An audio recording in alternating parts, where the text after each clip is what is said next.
MotorStorm. The series that asked the important questions. What if racing games ditched finesse and embraced full-blown mud-splattered vehicular chaos? What if your biggest threat wasn't the competition, but the exploding volcano, deadly avalanche, or skyscraper collapsing on top of you? Across 4 core titles, the franchise gave us dirt, third-degree burns, frostbite, and a crumbling urban hellscape. And now, over a decade later, I'm ranking them. I've covered each game individually in their own video on this channel, but now I've thrown them all into one big video for your viewing pleasure, and ranked them at the end. So, if you like this type of content, subscribe to see more of my stuff in the future. And with all that said, buckle up and optionally wear a helmet. MotorStorm released in 2007, and it hit the PlayStation 3 as a headliner for Sony's newest console, revving up expectations with promises of jaw-dropping graphics, brutal crashes, and a dynamic off-road racing experience that laughed in the face of asphalt. Developed by Evolution Studios, MotorStorm didn't just want you to race, it wanted you to struggle through mud, grit, and fire to claim that first place spot. On the surface, MotorStorm looked like the rebellious cousin to more polished racers, where other games might feature sleek cityscapes or perfectly maintained tracks. MotorStorm threw you into the wild heart of Monument Valley's canyons, pits, and cliffs, daring you to survive not only against opponents, but against the untamed landscape itself. With dynamic mud physics, an eclectic mix of vehicles, and sound design that made every screech and crunch echo in your bones, the game was all about creating an experience that felt wild, real, and messy. MotorStorm was a survival story as much as a racing game, a tale of horsepower versus harsh terrain, where every race felt more like a mad dash to the finish line than a simple contest. MotorStorm's development was as ambitious as it was challenging. Evolution, previously known for their World Rally Championship series, aimed to push boundaries and redefine off-road racing on the new PlayStation 3. From the start, they envisioned a game that didn't just look impressive, but felt raw, unpredictable, and alive. To achieve this, the team embarked on a journey of technological innovation, particularly around creating hyper-realistic environmental physics, an open-ended track system, and visual effects that would make players feel the chaos of racing through dirt, mud, and sand at breakneck speeds. Developing for the PS3 Cell processor was no easy feat. The Cell architecture was notoriously complex, and Evolution Studios faced a steep learning curve to harness its full potential. With MotorStorm, they weren't just looking to make a good game, they wanted to set a visual and technical standard for what the PS3 could do. The team spent countless hours optimizing performance, wrestling with the processor to ensure that the dynamic mud physics, destructible environments, and real-time deformations ran smoothly. The development was grueling, with the team essentially forced to rewrite the rules of off-road racing on console from the ground up. One of the game's crowning achievements, and one of its biggest headaches, was the introduction of dynamic terrain and mud physics. Evolution Studios wanted each track to feel like a living, evolving environment that reacted to the racers tearing across it. They developed a complex system where tire marks and ruts would remain on the track, and mud would shift and deform under the weight of vehicles. This wasn't just a gimmick, it was a core gameplay mechanic, and the team knew it had to be perfect. Getting the mud to look and act convincingly, while still keeping the game running smoothly, required countless tweaks and adjustments. The result was a technical marvel that added a level of realism and unpredictability to each race. Players couldn't just memorize the track, they had to adapt to it as it changed lap after lap. When MotorStorm hit the PlayStation 3, it set a new standard for realism in racing games. Evolution Studios' approach to graphics was groundbreaking, especially given that this was an early PS3 title. They didn't just want players to see the desert landscape, they wanted players to feel it, in all its gritty, unforgiving glory. From the rocky cliffs to muddy crevices, every visual detail was painstakingly crafted to immerse players in a wild, dirt-caked world where speed was tempered by nature's obstacles. One of MotorStorm's standout features was its dynamic environments. The terrain wasn't just there for aesthetics, it was an active player in the game. The tracks would actually deform and change over the course of a race, especially in muddy sections. Hit the same patch of mud 3 laps in, and you'd see it carved out, churning deeper with each pass. This meant that no 2 laps ever felt exactly the same, and you couldn't rely on taking the same shortcut again and again. It would evolve as the race wore on. The ever-shifting track demanded quick thinking and adaptability from players. In short, if you weren't paying attention, the ground beneath you was happy to sabotage your race. Much like the shifting sands of an unforgiving desert, the mud in MotorStorm had a mind of its own. Evolution poured hours into developing a mud physics system, giving the dirt and muck in the game a realistic density and weight. This wasn't just a cosmetic effect. Each vehicle interacted with the mud differently. Motorcycles would skitter and slide, buggies would carve narrow trenches, and larger rigs would create deep ruts that could throw other vehicles off balance. The effect was as impressive as it was infuriating. 1 second, you're cruising along. The next, you're spinning out, heading face first towards the nearest wall as other racers blaze past. The weather effects on MotorStorm weren't just for show either. Light and shadow played a crucial role in shaping the visual experience. Racing at dawn or dusk meant long, harsh shadows stretching across the track, sometimes making it tough to see upcoming obstacles. The desert setting allowed the developers to play with lighting and atmosphere in a way that made the environment feel almost oppressively real. You could practically feel the desert heat radiating off the cracked earth or the chill of the night setting in as shadows grew. These lighting and weather effects gave the visuals an extra punch, creating a sense of immersion that was, at the time, rare for a racing game. MotorStorm wasn't just about racing, it was about surviving the chaos of the track. Crashes were a huge part of the game, and evolution made them a visual spectacle. Cars didn't just hit each other, they exploded in pieces, with metal shards flying and flames engulfing the wreckage. Each crash was a reminder of the stakes, the unpredictability, and the sheer destructive potential of off-road racing. The visual effects for crashes were so well executed that sometimes you almost wanted to wreck, just to see the carnage play out in slow motion. Perhaps the most impressive aspect of MotorStorm's visuals was the attention to small details. Every time a tire spun through mud, you could see bits of dirt flying into the air. Every rock kicked up by a speeding car would bounce and roll, creating a world that felt truly alive. You could almost smell the dirt, feel the dust settling on the track, and imagine the crunch of gravel under your tires. These small touches contributed to an experience that felt immersive, gritty, and yes, even a little bit exhausting, in the best way possible. Now, the visually observant amongst you may have noticed my car doing, that on occasion. I can assure you this is not a problem on native PS3. And it's just a quirky side effect of the totally legal copy I played on my emulator. Now, I don't condone piracy, but I do condone playing my games wherever the fuck I want. MotorStorm's audio design played a crucial role in capturing the gritty intensity of its chaotic races. The soundtrack alone, a blend of hard rock and electronic tracks, set the stage for the game's adrenaline-fueled atmosphere. Artists like Slipknot and Queens of the Stone Age lent an edge to each race, creating a high-octane vibe that matched the game's raw aesthetic. The music wasn't just background noise, it was a vital part of the experience, amping up whenever the action intensified and pushing players to take risks, boost hard, and go all in. Beyond the music, the sound effects elevated the game's immersion to new heights. The developers put meticulous effort into capturing the roar and purr of each vehicle, whether you were behind the wheel of a powerful big rig or a nimble ATV. The distinct engine sounds and exhaust notes made each ride feel unique. The deep rumble of a truck would resonate through your speakers, while the buzzing whine of a dirt bike gave you a sense of agility and vulnerability. When vehicles collided, you didn't just see the crash, you felt it. Thanks to the metal-on-metal crunch, the shattering of glass, and the piercing screech of rubber against rocks. The environmental sounds added another layer of authenticity. As you tore through mud, you could hear it squelch under your tires, and gravel would scatter as you rounded sharp turns. The game's soundscape adapted to the terrain, with echoes bouncing off canyon walls and wind whipping across open stretches. The developers managed to turn Monument Valley into a character of its own, with sound adding to the harshness and beauty of the setting. MotorStorm's gameplay is less about racing etiquette and more about sheer survival in a gritty, unforgiving environment. The developers threw out the standard rules and handed players an arsenal of chaos, with brutal collisions, mud-splattered shortcuts, and unpredictable hazards lurking around every bend. This was off-road racing turned up to 11, a brutal test of reflexes, risk-taking, and adaptability. If you came out expecting clean, orderly tracks and respectful passing, MotorStorm is quick to teach you otherwise. One of MotorStorm's most memorable features is its diverse range of vehicle types, each with its own strengths, weaknesses, and unique feel. Players can choose from dirt bikes, ATVs, rally cars, buggies, racing trucks, mud pluggers, and big rigs. Each class has a specific role to play on the track. Dirt bikes and ATVs are fast and nimble, able to weave through tight spaces and take smaller, hidden routes. Rally cars and buggies offer a balanced combination of speed and durability. Trucks and big rigs, on the other hand, are practically tanks on wheels. Slow to accelerate, but capable of smashing smaller vehicles out of the way.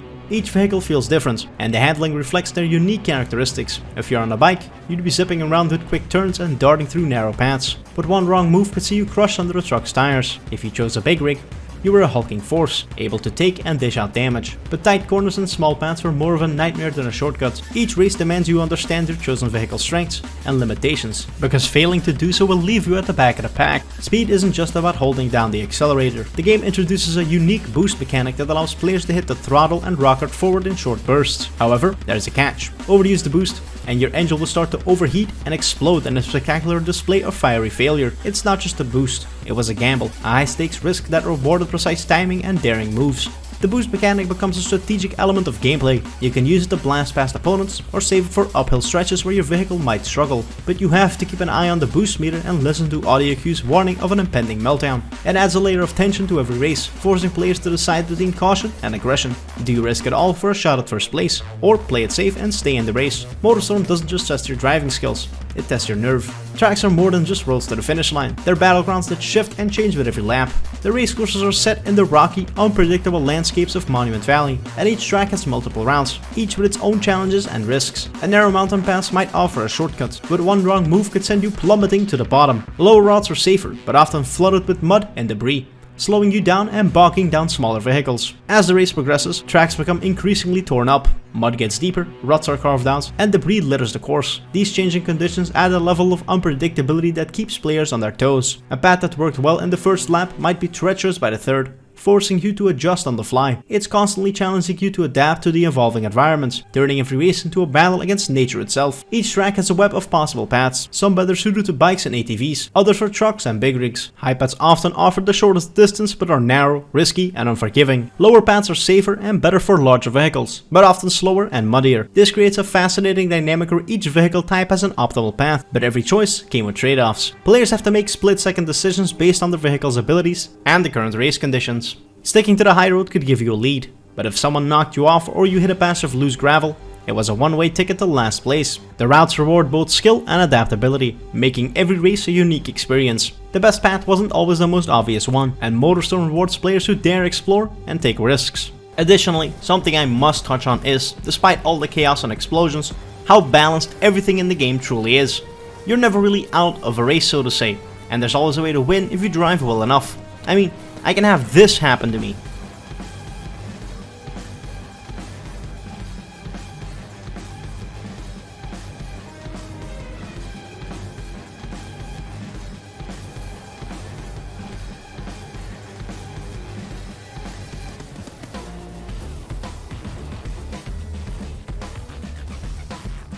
And still take first? That's good fucking game design right there. And lastly, if there's one thing that MotorStorm makes players remember, it's the crashes. The game doesn't just treat crashes as setbacks, it turned them into a visual and auditory spectacle. When you went off the track, hit a rock, or collided with another racer, the game would slow down to show every grim detail. Metal would bend, tires would fly, and the screen would fill with flames and debris. The crashes are so intense that sometimes I almost didn't mind losing a spot. Seeing the wreck play out was half of the fun.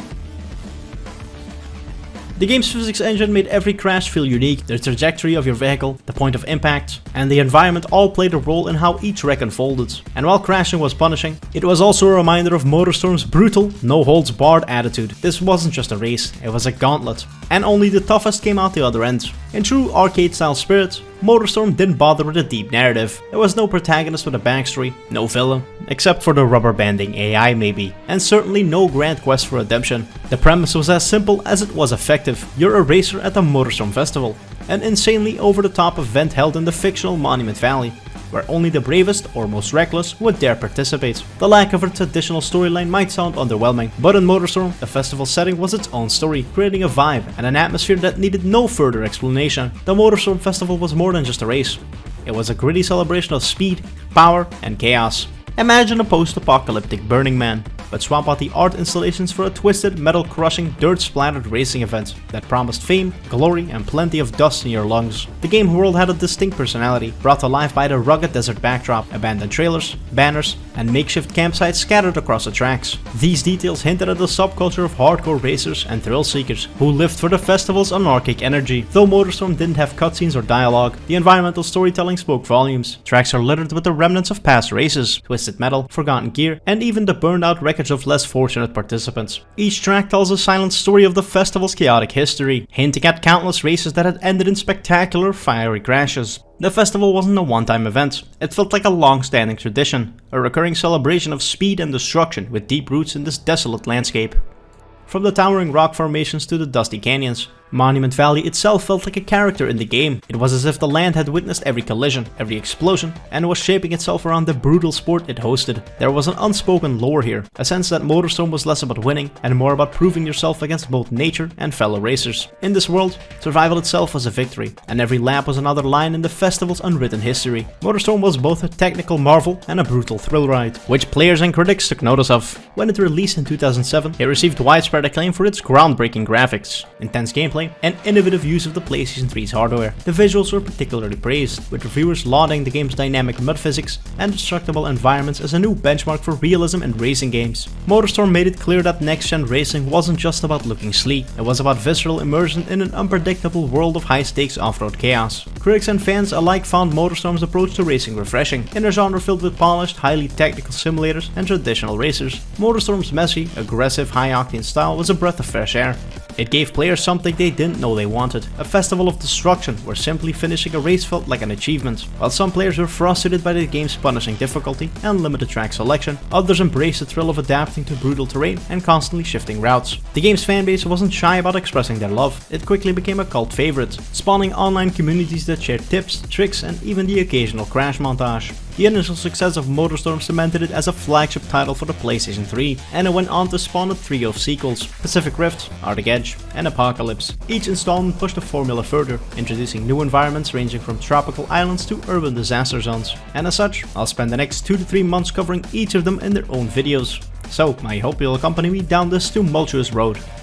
In the vast landscape of racing games, the MotorStorm series stood out not for its polish or precision, but for its unrelenting embrace of chaos. When the first MotorStorm hit the PlayStation 3 in 2007, it redefined off-road racing with its combination of brutal crashes, dynamic terrain, and an atmosphere that felt as untamed as the tracks themselves. Building on this foundation, MotorStorm Pacific Rift came roaring onto the scene in 2008, the sequel that promised bigger thrills, more challenging tracks, and a setting that could only be described as Jurassic Park for vehicles. The allure of Pacific Rift lay in its premise: a racing festival set on a volcanic tropical island teeming with danger. Evolution Studios took the formula that worked so well in the first game, visceral racing, a diverse roster of vehicles, and a penchant for destruction, and added layers of innovation. The result was a game that didn't just want you to cross the finish line, it wanted to make you earn it. But this wasn't just a game about speed, it was a game about survival, strategy, and embracing the sheer unpredictability of off-road racing. Where else could you drive through lava fields, barrel over cliffs, and attempt to drift on a waterfall-soaked track, usually all in a single lap? The game thrived on its ability to turn every race into a memorable story, whether you emerged victorious or became intimately familiar with the restart button. More than anything, Pacific Rift captured the spirit of its time. The late 2000s were a period of experimentation in gaming, where developers pushed hardware to its limits and took risks with their designs. For Evolution Studios, Pacific Rift was a labor of love, a chance to prove that the PlayStation 3 was more than just a console. It was a platform for breathtaking innovation, and boy did they deliver. The decision to move the series from the arid, desolate desert of the first game to a vibrant tropical island was both aesthetic and practical. The island allowed the developers to experiment with varied biomes, creating the now iconic zones of earth, air, fire, and water.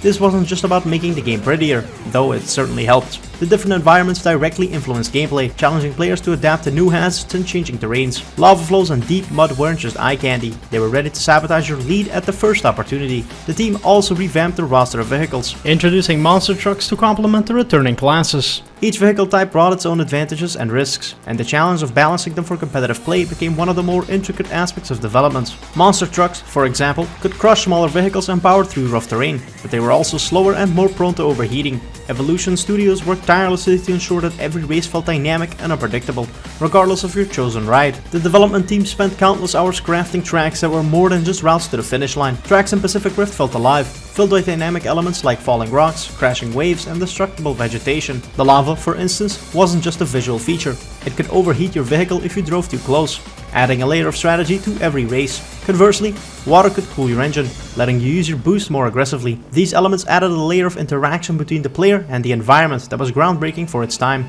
Despite their ambitions, Evolution faced several challenges during development. The team had to optimize their physics engine to handle the complex interactions between vehicles, terrain, and environmental hazards without compromising the game's frame rate. Early builds of the game reportedly saw vehicles being launched into the stratosphere due to bugs in collision detection, a feature that, sadly, didn't make it into the final version. One particularly ambitious feature was the ability for foliage to respond dynamically to vehicles. creating the illusion of an untamed jungle. The team's artists and engineers collaborated to ensure that every palm tree, fern and vine felt like part of a living ecosystem. This attention to detail paid off, as the jungle tracks became some of the most visually impressive in the game. The graphics and visuals of MotorStorm Pacific Rift are a tour de force, transforming its tropical island setting into a vibrant, perilous world that's as beautiful as it is deadly. Evolution capitalizes on the natural diversity of the island, dividing it into 4 elemental zones: earth, air, fire and water. Each zone is visually and atmospherically distinct. Muddy jungles teeming with dense vegetation define earth, molten lava flows and scorched landscapes dominate fire, serene beaches and cascading waterfalls bring water to life, and jagged peaks and open skies characterize air. The meticulous use of lighting and color heightens each differences, emphasizing the unique challenges posed by each environment. Attention to detail elevates the experience. Foliage reacts dynamically to vehicles, bending and swaying as racers flow through, while mud splashes onto tires and chassis before being washed away by streams or rain. These subtleties make the world feel tactile and immersive. Vehicles themselves start races in pristine condition, motorcycles gleam, monster trucks exude rugged charm, and rally cars boast intricate paint jobs, but by the end of a race, they bear the scars of battle, mud-caked, dented, and scorched, a testament to the chaos of the track. The environments aren't passive backdrops, they actively engage players. Waterfalls cascade onto tracks, creating slick surfaces, while lava flows dangerously close to shortcuts, daring players to risk overheating their engines. The island feels alive, with weather effects subtly altering the atmosphere mid-race. Sunlight bursts through clouds, mist rises in the jungle, and shadows shift with the wind. This visual splendor is powered by the PlayStation 3's technical capabilities, with Evolution leveraging advanced shaders, realistic lighting, and detailed textures. Even amidst the chaos of multi-car collisions and environmental hazards, the game maintains smooth performance, showcasing the studio's technical expertise. In Pacific Rift, the visuals are more than a feast for the eyes.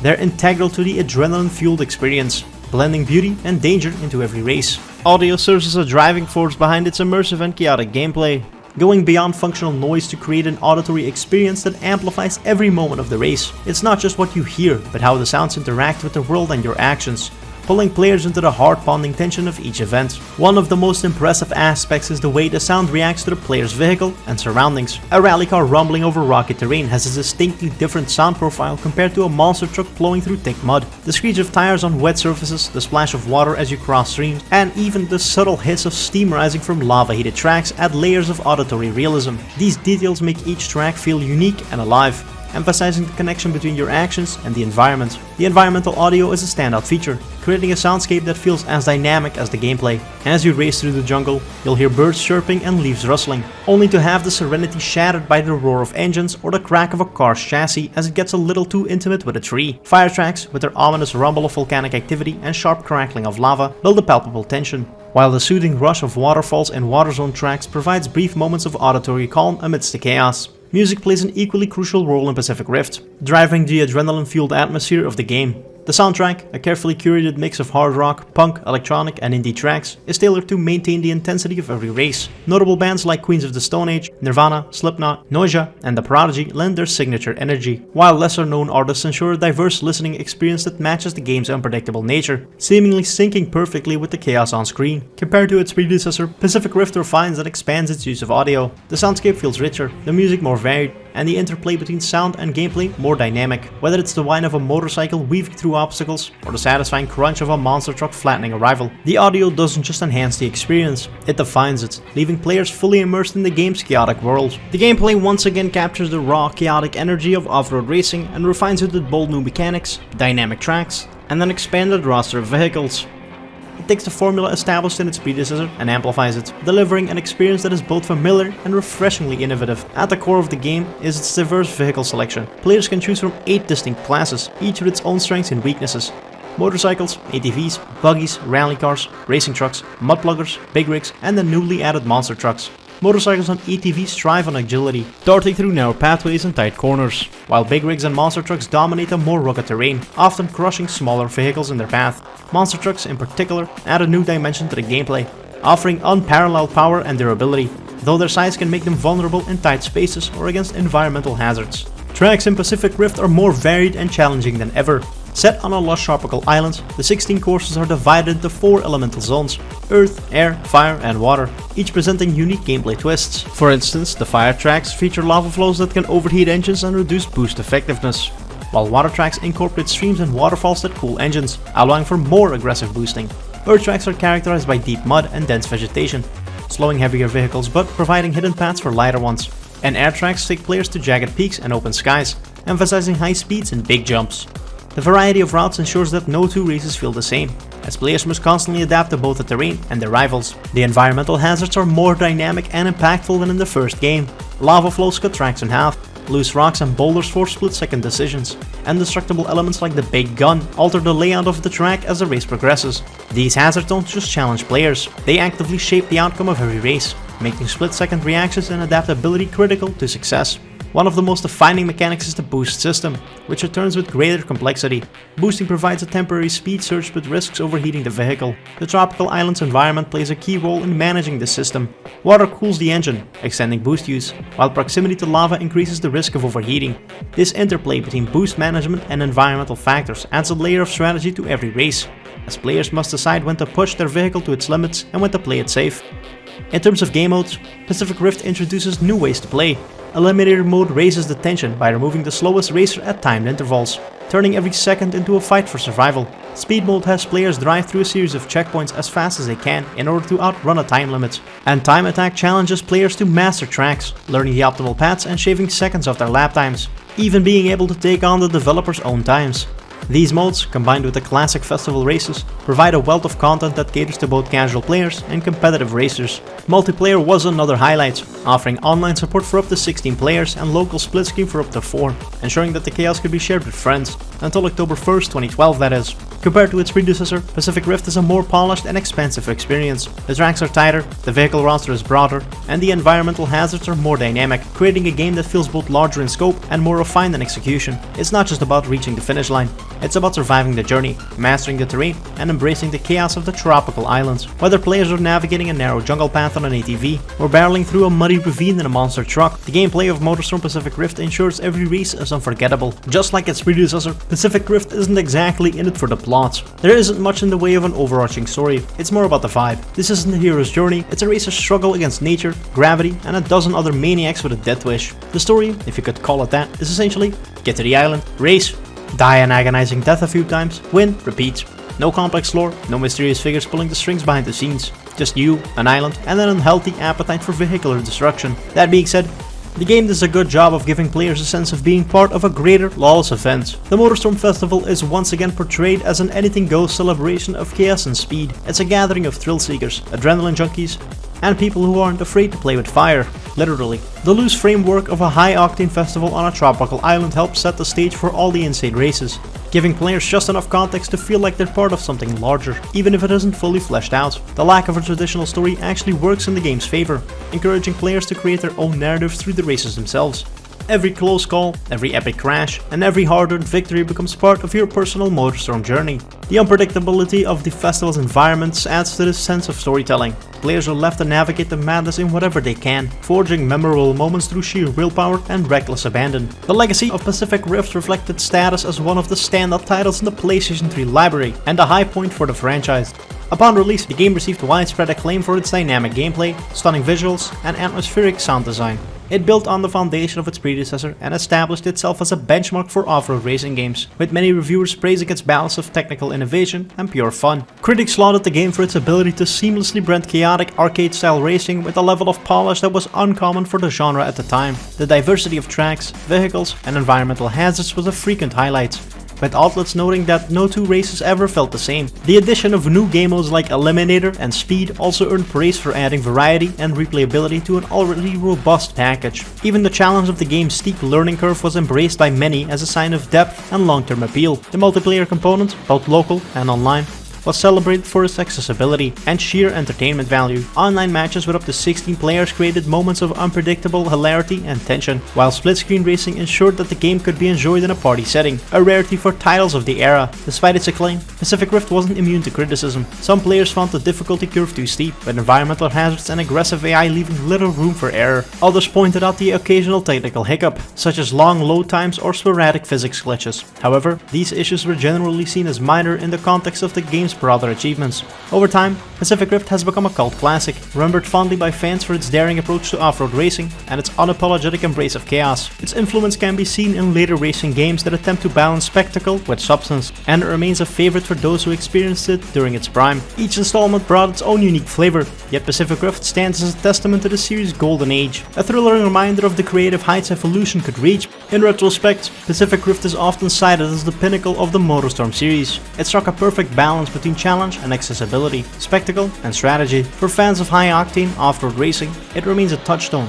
A game that didn't just push the limits of its hardware, but captured the spirit of unrelenting adventure. To this day, its lush tracks, brutal hazards, and pounding soundtrack serve as a testament to the artistry and ambition of its developer. In the end, MotorStorm Pacific Rift is more than just a racing game. It's a beautiful disaster waiting to happen. It is a title where you don't just race opponents, you battle the elements, the environment, and your own hubris. The game throws you into a volatile, untamed world and dares you to make it through, preferably with as few explosions as possible. It may not have the polished refinement of modern racers or an intricate narrative to unravel, but it has heart. A heart that pumps gasoline, screams in the chorus of engine roars, and occasionally catches fire. For those who love it, MotorStorm Pacific Rift isn't just about crossing the finish line, it's about how much wreckage you leave behind on your way there. And maybe, just maybe, that's all the story a game like this ever needs.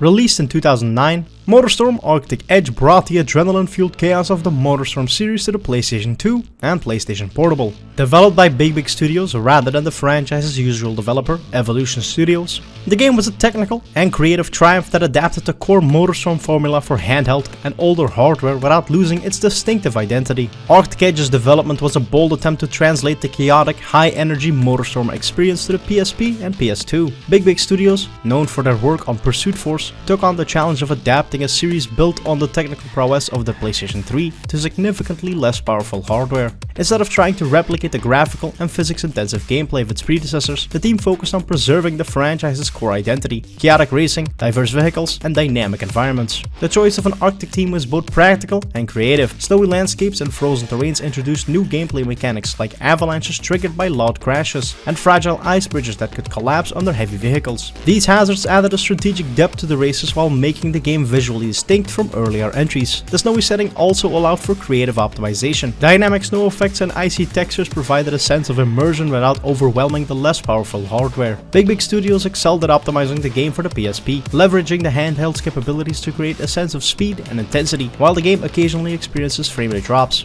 it runs remarkably well overall, especially given the chaotic nature of your average MotorStorm race. The PS2 version, while less impressive compared to contemporary hardware, delivered a solid experience for players who hadn't yet transitioned to newer consoles, by focusing on creating an entirely new entry, rather than attempting a direct port.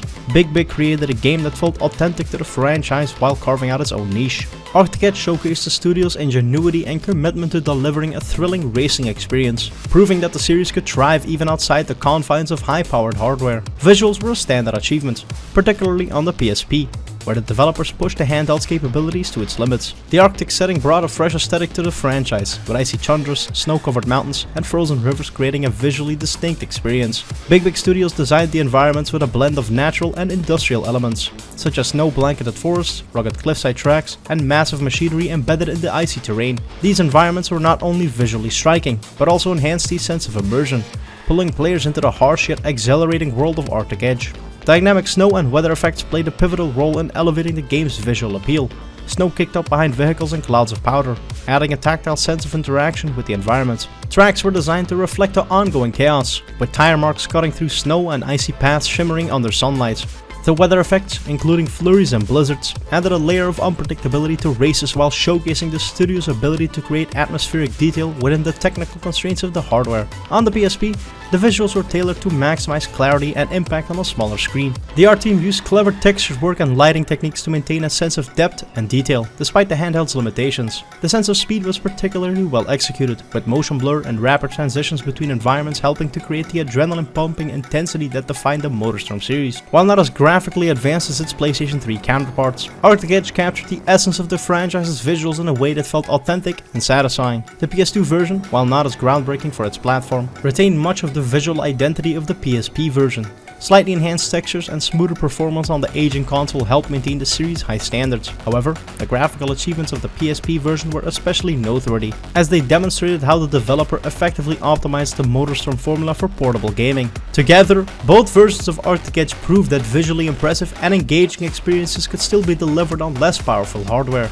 Sound design played a critical role in immersing players in its icy, chaotic world, from the roar of engines to the crunch of snow under tires. Every audio element was crafted to heighten the game's visceral intensity. The developer paid close attention to environmental soundscapes, incorporating details like the howling of Arctic winds and the distant rumble of avalanches. These ambient effects not only added realism but also reinforced the tension of racing through unpredictable terrain. A standout feature was the dynamic audio mixing, which responded to the action on screen.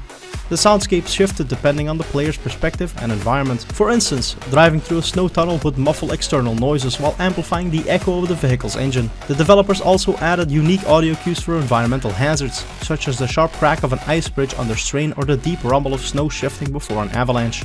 These auditory signals served both as immersive details and gameplay feedback, alerting players to imminent danger. The soundtrack was another highlight, once again featuring an eclectic mix of licensed tracks spanning from rock, electronic, and alternative genres. Artists like The Prodigy and Pendulum lent their high-energy music to the game, perfectly complementing its adrenaline-fueled gameplay. The music was integrated seamlessly into the experience, with tracks ramping up during critical moments like tight races or risky stunts. This dynamic pairing of gameplay and soundtrack amplified the excitement and kept players engaged throughout each race. In addition to its music and environmental sounds, Arctic Edge excelled in the design of its vehicle audio. Each vehicle type had a distinct sound profile, from the deep rumble of big rigs to the sharp high-pitched whine of snowmobiles.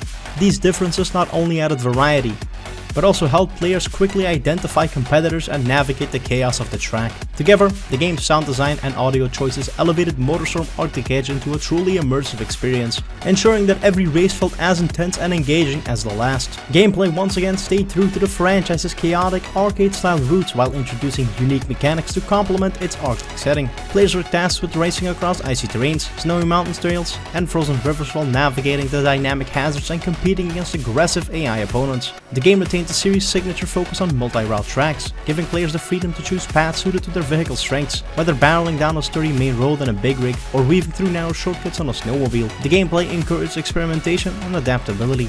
Vehicle diversity remained a cornerstone of the MotorStorm experience, with the game introducing new Arctic-specific vehicles like snowmobiles and snowplows. These new additions brought fresh dynamics to races, as snowmobiles excelled in agility and speed on icy paths, while heavier vehicles like big rigs offered durability and stability on rugged terrain. The balancing between vehicle classes was carefully tuned, requiring players to consider not only their personal preferences, but also the terrain on each track. The Arctic setting introduced environmental hazards that added unpredictability to races. Avalanches could be triggered by loud engines or crashes, temporarily blocking routes or taking out competitors, while ice bridges offered risky shortcuts that might collapse under heavy vehicles. These dynamic elements kept races exciting and unpredictable, rewarding players who could think on their feet and adapt to sudden changes. The game also featured weather effects like snowstorms and icy winds, which could impact visibility and handling, further immersing players in the harsh conditions of the Arctic. The game features 101 events in its main festival, once again divided into 8 ranks for players to battle through. Players gain either 100, 75 or 50 points if they finished first, second or third respectively. In addition, there are stars for players to collect. These are event-specific challenges on top of just winning the race, usually requiring players to beat the race within a time limit or to remain in first place for a set duration. Aside from the regular races, there are 3 other event types players will have to beat. First off, speed events which return from Pacific Rift, in which players once again need to race through a series of gates within the time. The all-new time ticker events, in which 4 drivers continuously gain points depending on which position they are currently in, with the first one to hit 999 winning the event. And my favorite, the Invitationals, which are a series of 3 races where drivers gain points depending on which position they finished in. At the end, whoever has the most points wins the event and gets rewarded with a new car. Multiplayer options were robust for both platforms. On the PSP, the game supported ad hoc and online multiplayer, allowing up to 8 players to compete in chaotic races. The PS2 version offered split-screen multiplayer, delivering a fun local experience for console players. Both versions maintained the series' focus on social play, ensuring that the competitive and chaotic spirit of MotorStorm translated seamlessly to both platforms. Customization was another significant aspect of the gameplay. Players could personalize their vehicles with a range of skins, decals, and color options, allowing them to stand out in multiplayer races or tailor their vehicles' look to their preferences. This feature added a layer of individuality and gave players a sense of ownership over their vehicles. MotorStorm Arctic Edge delivered gameplay that was fast, chaotic, and endlessly engaging. The combination of diverse vehicles, dynamic hazards, and strategic track design makes every race feel fresh and exciting. By staying true to the franchise's core mechanics while innovating with Arctic-themed elements, they crafted a gameplay experience that felt both familiar and refreshingly unique, ensuring that Arctic Edge was a worthwhile entry in the series. Arctic Edge, just like every other entry in the franchise, doesn't focus heavily on the narrative, but it still offers a cohesive backdrop that framed the action and gave context to the chaos. Like its predecessors, the game took place in the fictional MotorStorm Festival, an underground series of extreme off-road races held in remote, exotic locations. This time, the festival moved to the treacherous and icy wilderness of Alaska, a setting that emphasized the daring and rugged nature of its participants. The premise was simple: racers from around the world gathered to test their skills, vehicles, and resilience against one another in some of the harshest conditions imaginable. The festival framework creates a loose narrative structure that's more about atmosphere than plot. Racers aren't here for a story, they were here for the adrenaline, glory, and bragging rights. This allows the game to focus entirely on gameplay while using the concept of the MotorStorm Festival to justify its over-the-top racing scenarios. The Arctic environment became its own character, with the rugged landscapes, industrial backdrops, and dynamic hazards serving as a constant reminder of the festival's untamed and unforgiving nature. Big Studios added flavor to the festival setting with the inclusion of brief cinematic sequences and stylistic menus. These elements reinforced the sense of being part of a high-stakes, rebellious event, with a gritty, industrial aesthetic that matched the rugged tone of the series. Character profiles for AI racers were hinted at but left intentionally vague, leaving room for players to imagine their own stories for the daredevils participating in this event. Although the story remained intentionally minimal, its simplicity worked in the game's favor. By keeping the narrative light, it ensured that the focus stayed squarely on the chaotic racing and environmental hazards that define the series. For players who wanted more context, the Arctic setting and festival framework provides just enough to create a sense of place and purpose, adding an extra layer of immersion to the high-octane experience. While the story may have been shallow, it served as a fitting backdrop for the gameplay and complemented the series' emphasis on spectacle and action over plot. Arctic Edge was met with generally positive reviews upon release, with critics praising its ability to capture the essence of the MotorStorm franchise on less powerful hardware. Both versions received commendation for their dynamic gameplay, diverse vehicles, and visually impressive presentation. The PSP version in particular stood out as a technical achievement, demonstrating the developer's skill in optimizing the MotorStorm formula for handheld gaming. Critics lauded the game's Arctic theme and the unique gameplay mechanics it introduced. The inclusion of new vehicles and hazards such as avalanches and collapsing ice bridges were frequently highlighted as innovative features that added depth to the series' already established gameplay. Reviews noted that the dynamic hazards made races feel unpredictable and exciting, a hallmark of the MotorStorm experience. The game's diverse track design, which encouraged strategic thinking and route selection based on vehicle type, was also a point of praise. The game wasn't without criticism, however. Some reviewers pointed out the occasional frame rate drops on the PSP during particularly chaotic moments, though these were often seen as minor drawbacks given the overall quality of the game. Others mentioned that while Arctic Edge delivered a faithful MotorStorm experience, it didn't push the series forward significantly in terms of innovation. PS2 version, while solid, was seen by some as less impressive given the platform's age and availability of more advanced racing games on newer consoles. And honestly, I'm inclined to agree. While I appreciate them giving the older generation and handhelds some love, I can't help but think about what Arctic Edge would have looked like on the PlayStation 3's cutting-edge hardware. In terms of its legacy, MotorStorm Arctic Edge stands out as a testament to Big Studios' ability to innovate within constraints. The game proved that the MotorStorm franchise could thrive outside the high-powered confines of the PlayStation 3, delivering a portable and accessible experience without sacrificing its core identity. For PSP owners, it was considered one of the platform's best racing games, showcasing the handheld's potential for high-quality immersive titles. It also served as my introduction to the series, and shaped much of my musical taste throughout the years. Similarly, for PS2 players, it provided a satisfying send-off as the console neared the end of its lifecycle. Arctic Edge stands as a remarkable example of how a beloved franchise can be successfully adapted to less powerful hardware without losing its core identity. Big embraced the limitations of the PSP and PS2, focusing on creative solutions to deliver the chaos, energy, and excitement that defines the series. The setting, hazards, and diverse vehicles all contributed to a game that felt fresh and distinctive while staying true to the franchise's roots. While the game didn't revolutionize the formula formula. It showcased the versatility of the series by proving it could thrive outside the realm of high-end consoles. The clever use of dynamic visuals, impactful sound design, and accessible yet thrilling gameplay made it a standout title for both platforms, particularly on the PSP, where it pushed the boundaries of what the handheld could achieve. Even with its minor technical flaws and a relatively shallow narrative, Arctic Edge remains a fan favorite, celebrated for its ingenuity and its ability to offer an authentic MotorStorm experience in a portable format. It provided a unique take on the franchise's established formula, carving out a distinct identity within the series and ensuring its place as a memorable entry in both the MotorStorm catalog and the libraries of the PSP and PS2. For fans of off-road racing games or anyone looking for a high-energy, chaotic experience, Arctic Edge is a testament to the power of creative development and remains worth revisiting today. It's a shining example of how bold design choices and a focus on gameplay can deliver unforgettable gaming experiences, even within hardware constraints. As a result, it holds its place as one of the best racing games of its time, and the underappreciated gem of the MotorStorm franchise. MotorStorm Apocalypse is the fourth and final entry in the MotorStorm franchise, released in 2011 and once more developed by Evolution Studios. They once again sought to push the series into new territory, but rather than sticking with the same off-road formula, they decided to head in a bold new direction. Apocalypse shifts gears from nature's playgrounds to a collapsing urban cityscape, giving players a new experience unlike anything before. So, how does it hold up today, years after the engine's been turned off and left to sit and rust on the side of the road? The decision to shift from natural landscapes to a crumbling metropolis wasn't made lightly. Evolution Studios spent months prototyping environments before settling on a disaster-ridden city. Their goal was to create a racing experience where the environment was not just a backdrop, but an active participant, constantly shifting and reshaping the racecourse, even more so than in its predecessors. This required implementation of real-time destruction mechanics that dynamically altered each race. The team also aimed to push the PlayStation 3 hardware to its limits. Advanced rendering techniques were used to bring the game's destructive world to life, with collapsing buildings, constantly shifting terrain, and other unpredictable hazards occurring throughout races. Each race had scripted destruction sequences, as well as immersion gameplay moments where the environment could react in unexpected ways, ensuring that no two races were ever exactly the same. Despite the hurdles, the developer remained committed to their vision. Extensive playtesting was conducted to balance the chaos and ensure that players had ample opportunity to react to environmental hazards rather than simply get punished by them. The AI was fine-tuned to adapt to sudden environmental changes, making the computer-controlled opponents just as vulnerable to the world's whims as the player themselves.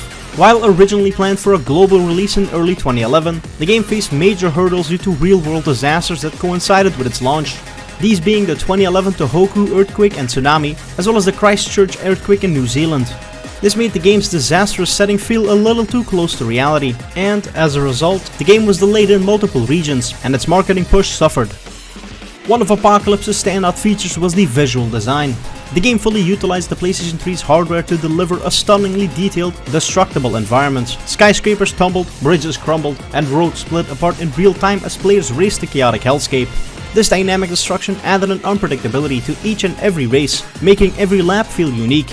The lighting effects, dust particles, and overall level of detail are among the best in the franchise, providing a sense of urgency and immersion. However, the sheer amount of destruction on screen sometimes leads to frame rate dips, particularly when multiple vehicles are caught in explosive events. Characters and vehicles are finely crafted, with emphasis on a grimy, gritty realism. The game's color palette also shifts depending on the severity of the ongoing destruction, slowly transitioning from bright cityscapes to apocalyptic ruins over the course of the main story. Beyond the immediate action, the city itself is designed with an unprecedented level of detail for the franchise. From abandoned subway tunnels to half-collapsed skyscrapers, every track in the game tells a story of a world in turmoil.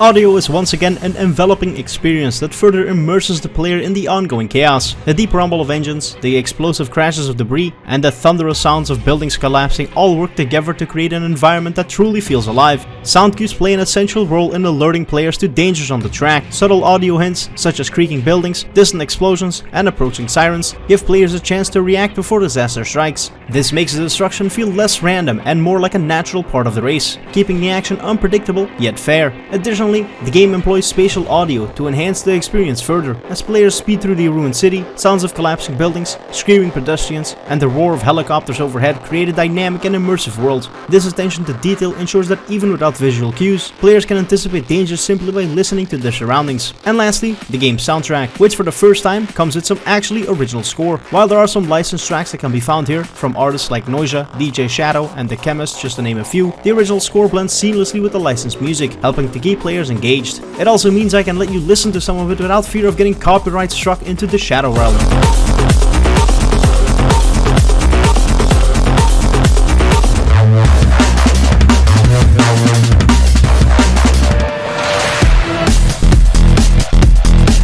At its core, Apocalypse largely retains the exhilarating arcade racing that defines the series. Players once again get access to a wide variety of vehicles, and they're largely the same as the ones we've seen throughout the previous entries. Dirt bikes, ATVs, buggies, rally cars, racing trucks, mud pluggers, big rigs, and monster trucks all return for this final festival. The new additions are choppers, a slower, slightly sturdier version of dirt bikes, muscle cars that are extremely fast and can be a little difficult to control as a result, super minis, extremely fast, extremely light, and extremely likely to get completely flattened by any medium-sized vehicles. And lastly, we've got supercars, which have the highest top speed of any vehicles in the franchise, but are only really viable on tarmac or asphalt. Environments are more dynamic than ever, as races unfold in a collapsing city affected by earthquakes, storms, and even literal guerrilla warfare. This means that no two races are ever identical, forcing players to adapt on the fly. Boosting remains a crucial aspect, but now you can strategically use it to boost through collapsing buildings or jump over crumbling roads, adding an extra layer of decision making as you leave your enemies in the dust or 6 feet under. Players had to carefully balance their use of boost, as overheating would cause vehicles to explode, adding a risk-reward element to aggressive playstyles. The sheer variety of track layouts ensured that players were constantly encountering new challenges, from racing through burning districts to weaving between crumbling overpasses. Additionally, the physics engine was instrumental in delivering a realistic sense of weight and destruction. Vehicles reacted dynamically to debris, with realistic crashes that sent pieces flying across the track. Players had to be mindful of their surroundings, as rubble and fallen buildings could block paths, forcing split-second decisions that kept the tension high. The sheer spectacle of watching the world collapse around you while maintaining blistering speeds made for an experience unlike any other racing game of its time. The game features a single-player festival mode, which, for the first time, features an actual story, but we'll touch more on that later. Multiplayer introduced new competitive elements, including ranked races, custom lobbies, and a suite of unlockable perks that allowed for deeper personalization of playstyles. Customization played a major role in enhancing gameplay. Players could modify their vehicles with different skins, decals, and even performance upgrades. While purely aesthetic options were abundant, functional modifications such as suspension tuning and tire selection allowed players to fine-tune their rides to better suit the unpredictable terrain of the ruined city. Vehicle weight and traction played a crucial role in navigation, requiring players to master each class's handling characteristics. Heavier vehicles could take more punishment and shove opponents out of the way, while lighter ones relied on maneuverability to stay ahead. Another standout feature was the inclusion of destructible set pieces and track evolution. In longer races, entire sections of the track could be destroyed by ongoing seismic activity, forcing racers to adapt their routes mid-race. Bridges collapsed, tunnels caved in, and roadways split apart, ensuring that players can never rely on sticking to a single route for the entire duration of a race. Apocalypse's festival followed a more traditionally structured story mode. It followed 3 racers, Mash, Tyler, and Big Dog. Each act of the story has its own difficulty level, rookie, pro, and veteran respectively. Each character's story takes place over the same 2-day period during which the city slowly decays into lawless chaos. The city, on the verge of total annihilation, was in the midst of an evacuation, with military and gang factions further complicating the situation. The 3 playable characters had unique personalities, each with their own reasons for participating in the MotorStorm event despite the dangers surrounding them. The story is accompanied with comic book style cutscenes that play after every completed race, offering lore about the city, characters, and overarching plot, as the narrative tries to build tension between the innocent civilians, opportunistic looters, and the military that was trying to enforce martial law. While the attempt at storytelling is ambitious for this type of game, the plot itself is largely secondary to the actual gameplay. The cutscenes often felt like nothing more than meaningless fluff, more focused on making a cheesy joke, rather than actually trying to tell a gripping story. There's no shame in braking. Use it to whip out the tail. Turn quicker. What's he doing? Come on, man, brake! Oh crap. Whip the tail! Hey, whip the tail! Any questions?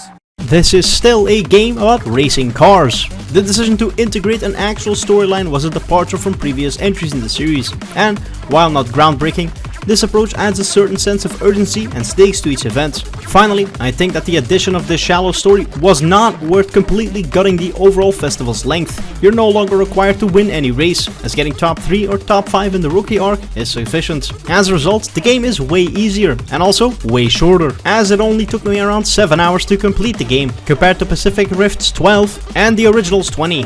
While this might have been fine back in 2011 due to all the additional new content added to the online portion of the game, in current day, all that previously content is completely lost because of the unfortunate server shutdown all the way back in 2018. MotorStorm Apocalypse was met with generally positive reviews, with praise for its dynamic destruction, gameplay and impressive visuals. Its release was, however, overshadowed by those aforementioned real-world events, and sales were lower than expected. Critics lauded the game for its unique creative approach to arcade racing, particularly its innovative collapsing city environments, which added an extra layer of intensity and split-second decision-making to the already chaotic racing experience. Some people did make note of the occasional frame drop when the destruction turned it up to 11. Additionally, the visual overload during these sequences can also cause it to be a little harder to consistently navigate courses, for both players and opponents. Despite its quality, however, Apocalypse marked the unfortunate end of the series, and it's been dormant for over a decade at this point. While there was another entry in 2012, in the form of MotorStorm RC, it's more of an arcadey homage to the series' locales and vehicles, and my review can be summed up as it's fun. Evolution Studios later went on to develop Drive Club, an attempt at a more realistic, down-to-earth racing experience. Not quite a sim, but not quite an arcade racer either. Unfortunately, Drive Club also faced issues at launch like unstable servers. This initially marred its critical reception, but countless updates and content drops turned it into a proper racing game, one that also holds a special place in my heart. They even went on to make 2 spin-offs, Drive Club Bikes in 2015 and Drive Club VR in 2016. Apocalypse was a bold, ambitious title that pushed the franchise into new territory. Its urban disaster setting, dynamic destruction, and adrenaline-fueled gameplay made it stand out from other racing games of its time. However, unfortunate timing and external factors hindered its success, leading to it becoming an overlooked gem in the PlayStation 3 library, despite its troubled release and relatively low sales. MotorStorm Apocalypse has continued to garner appreciation in the gaming sphere. Other creators often highlight how its bold design choices and commitment to chaos makes it one of the most unique arcade racers of its time. And while the MotorStorm franchise has yet to make a comeback, its legacy lives on through the games and developers it's inspired. From the muddy mayhem of the original, the tropical turmoil of Pacific Rift, the frosty frenzies of Arctic Edge, and the devastating destruction of Apocalypse, each entry in the franchise built a reputation for pushing arcade racing to its limits. Sadly, despite making these strides on the 7th and 8th console gen, Evolution Studios was eventually shut down by Sony on March 22nd, 2016. This marked the end of both MotorStorm and Drive Club, with no announcements of a new entry or remake for either. Fans remain, however, delusionally hopeful for its return one day, and I will gladly be delusional right alongside you.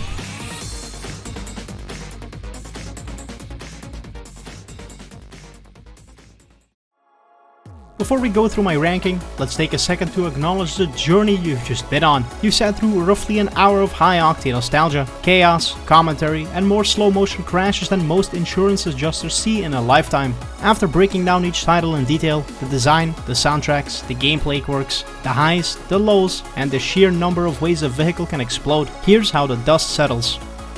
What happens when MotorStorm trades mud for concrete and wilderness for a city falling apart faster than my sleep schedule?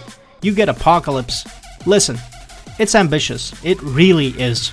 Real-time destruction, urban warfare, and a campaign told through comic book cutscenes that feel like they were written during a lunch break. Buildings collapse, bridges give out, and the city fights you every inch of the way.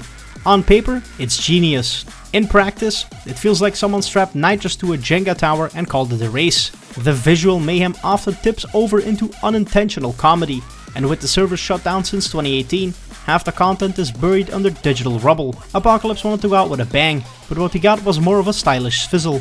Still fun, still fast, but a little overcooked. At number 3, we have the PS3 launch title that said, "Where we're going, we don't need roads." MotorStorm did just start the franchise. It came barreling out of the gate like a big rig with no brakes. It gave us dynamic mud physics, vehicle diversity that bordered on reckless, and a festival vibe that made every race feel like a post-apocalyptic rave. But it was rough around the edges. A limited number of tracks and brutal difficulty meant that newcomers were often crushed under the very concept of off-road. It was exciting, yes, but also very, very, very frustrating. Still, it laid the foundation, both literally and figuratively, for the chaos that followed. MotorStorm wasn't just about racing. It was survival of the fastest, loudest, and most unhinged. Here's where things get chilly and surprisingly fun. Arctic Edge was the little frostbitten engine that could. Developed for PSP and PS2, it had absolutely no business being this good. Set in the frozen wastes of Alaska, it added avalanches, ice bridges, snowplows, and snowmobiles to the party, and it worked. The balance between accessibility and unpredictability hit that sweet spot. Big didn't just port MotorStorm to weaker hardware, they reimagined it. Sure, it couldn't match the visual bombast of its PS3 siblings, but nailed the gameplay. It was fast, brutal, and charmingly reckless. In many ways, Arctic Edge distilled what made the series great and slapped a layer of ice on it. A handheld masterpiece, with more bite than its size would suggest. This is the peak, the sweet spot, the V8 powered, lava fueled, mud drenched zenith of the series.